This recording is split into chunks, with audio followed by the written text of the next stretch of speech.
Hi friends, ನಮಸ್ಕಾರ ಎಲ್ಲರಿಗೂ. ರಂಜೂಸ್ homely ಫುಡ್ಗೆ ಎಲ್ಲರಿಗೂ ಸ್ವಾಗತ.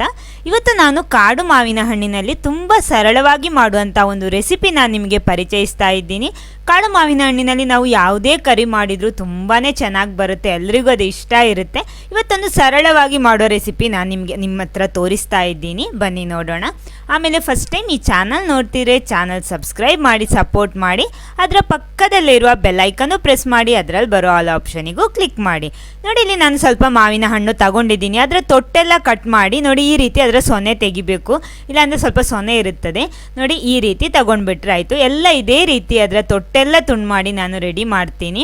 ಆಮೇಲೆ ಇದು ನೀವು ತಗೊಳ್ಳುವಾಗ ಸ್ವಲ್ಪ ಸ್ವೀಟ್ ಇರುವಂತಹ ಮಾವಿನ ಹಣ್ಣು ತಗೊಳ್ಳಿ. ಇದು ಸ್ವೀಟ್ ಇದೆ ಅಂದರೆ ಸ್ವಲ್ಪ ಲೈಟಾಗಿ ಹುಳಿ ಕೂಡ ಇದೆ, ಆ ಥರ ಮಾವಿನ ಹಣ್ಣಾದರೂ ತೊಂದರೆ ಇಲ್ಲ. ನೋಡಿ, ಈ ರೀತಿ ಸೊನೆ ಎಲ್ಲ ತೆಗೆದು ಎಲ್ಲ ನಾನು ರೆಡಿ ಮಾಡಿ ಇಟ್ಟಿದ್ದೀನಿ. ನೋಡಿ, ಇಲ್ಲಿ ನಾನು ಇದರ ಸಿಪ್ಪೆ ತೆಗಿತೀನಿ. ನಿಮಗೆ ಸಿಪ್ಪೆ ಬೇಕು ಅಂತ ಇದ್ದರೆ ಅದರ 4 ಸೈಡಿಗೂ ಕೂಡ ಒಂದು ಲೈನ್ ಹಾಕ್ಕೊಂಡ್ರೆ ಸಾಕು. ನಾನಿಲ್ಲಿ ಸಿಪ್ಪೆ ತೆಗೆದ್ಬಿಟ್ಟು ಮಾಡ್ತಾ ಇದ್ದೀನಿ. ಅದು ನಿಮಗೆ ಯಾವ ರೀತಿ ಬೇಕೋ ಆ ರೀತಿ ಮಾಡ್ಬೋದು. ಇನ್ನು ಅದರ ಜ್ಯೂಸು ಕೂಡ ನಾನು ತೆಗಿತಾ ಇದ್ದೀನಿ. ನೋಡಿ, ಸಿಪ್ಪೆಯಿಂದ ಈ ರೀತಿ ಇದೇ ರೀತಿ ಎಲ್ಲ ನೋಡಿ ನಾನು ರೆಡಿ ಮಾಡಿ ತಂದಿದ್ದೀನಿ. ಸಿಪ್ಪೆ ಎಲ್ಲ ತೆಗೆದ್ಬಿಟ್ಟು ರೆಡಿ ಮಾಡಿದ್ದೀನಿ.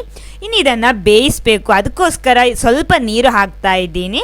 ಬೇಯಿಸೋದಕ್ಕೆ ಎಷ್ಟು ಬೇಕೋ ಅಷ್ಟು ನೀರು ಹಾಕ್ಕೊಳ್ಳಿ.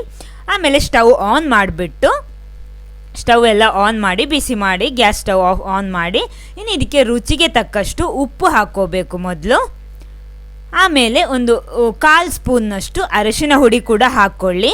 ಆಮೇಲೆ ಮೆಣಸಿನ ಹುಡಿ 1 ಸ್ಪೂನ್ನಷ್ಟು ಹಾಕ್ಕೊಂಡಿದ್ದೀನಿ. ನಾನಿಲ್ಲಿ ಕಾಶ್ಮೀರಿ ಚಿಲ್ಲಿ ಪೌಡರ್ ತಗೊಂಡಿರೋದು, ಅದ ಕಾರಣ ಅದು ಜಾಸ್ತಿ ಖಾರ ಇರಲ್ಲ, ಅದ ಕಾರಣ 1 ಸ್ಪೂನ್ನಷ್ಟು ಹಾಕ್ತೀನಿ.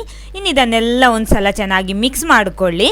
ಆಮೇಲೆ ಇದಕ್ಕೆ ಬೆಲ್ಲನೂ ಸೇರಿಸಬೇಕು. ಮೊದಲು ಇದನ್ನು ಚೆನ್ನಾಗಿ ಒಂದು ಸಲ ಮಿಕ್ಸ್ ಮಾಡ್ಕೊಳ್ಳಿ. ಇವಾಗ ಸ್ಟವ್ ಎಲ್ಲ ಆನ್ ಮಾಡಿದ್ದೀನಿ. ಇದು ಚೆನ್ನಾಗಿ ಬೇಯಬೇಕು. ಇಷ್ಟು ಇಲ್ಲಿ ಉಪ್ಪು, ಅರಿಶಿನ ಹುಡಿ, ಮೆಣಸಿನ ಹುಡಿ ಮಾತ್ರ ಹಾಕ್ಕೊಂಡಿರೋದು. ಇನ್ನು ಇದಕ್ಕೆ ರುಚಿಗೆ ತಕ್ಕಷ್ಟು ಬೆಲ್ಲ ಕೂಡ ಸೇರಿಸಬೇಕು. ಬೆಲ್ಲ ನೀವು ಸೇರಿಸುವಾಗ ನೋಡಿಕೊಂಡು ಸೇರಿಸ್ಕೊಳ್ಳಿ.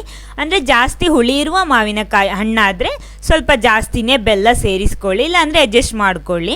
ಇನ್ನು ಇದು ಚೆನ್ನಾಗಿ ಬೇಯಬೇಕು, ಅದ ಕಾರಣ ಮುಚ್ಚಿ ಬೇಯಿಸ್ತಾ ಇದ್ದೀನಿ ನಾನು.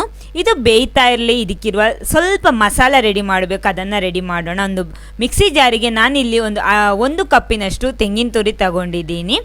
ಈರುಳ್ಳಿ ಹಾಕ್ತಾ ಇದ್ದೀನಿ. 1 ಈರುಳ್ಳಿ ತಗೊಂಡಿದ್ದೀನಿ.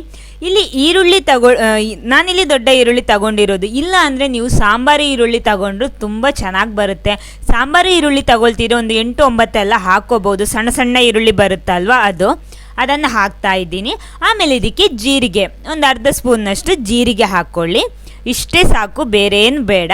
ಇನ್ನು ಇದನ್ನು ರುಬ್ಬಬೇಕು. ರುಬ್ಬೋದಕ್ಕೆ ಎಷ್ಟು ಬೇಕೋ ಅಷ್ಟು ಮಾತ್ರ ನೀರು ಸೇರಿಸ್ಕೊಳ್ಳಿ, ಜಾಸ್ತಿ ಬೇಡ, ನೀರಾಗಿ ಬೇಡ. ಇದನ್ನು ರುಬ್ಬಿ ತರ್ತೀನಿ.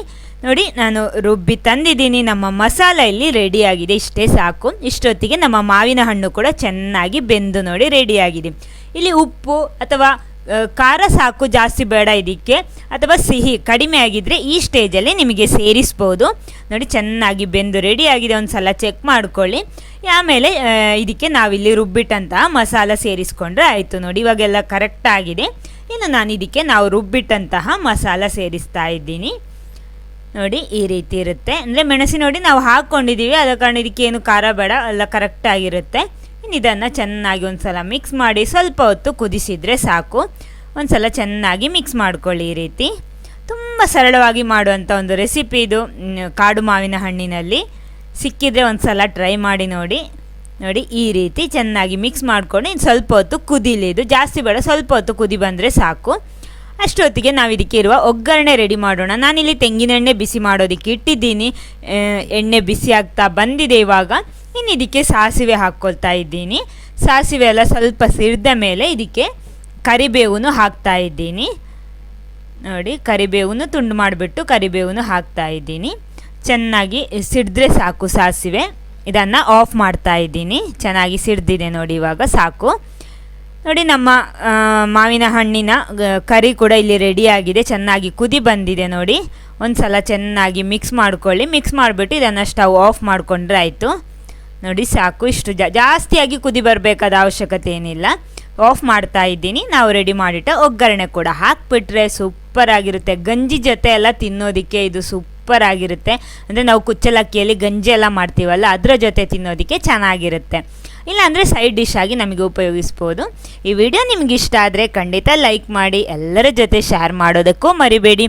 ಅದೇ ರೀತಿ ನಮ್ಮ ಚಾನಲಲ್ಲಿ ಹೊಸ ಹೊಸ ರೆಸಿಪೀಸ್ಗಳಿದೆ, ಖಂಡಿತ ಹೋಗಿ ನೋಡಿ, ಚೆಕ್ ಮಾಡಿ. Okay, thank you.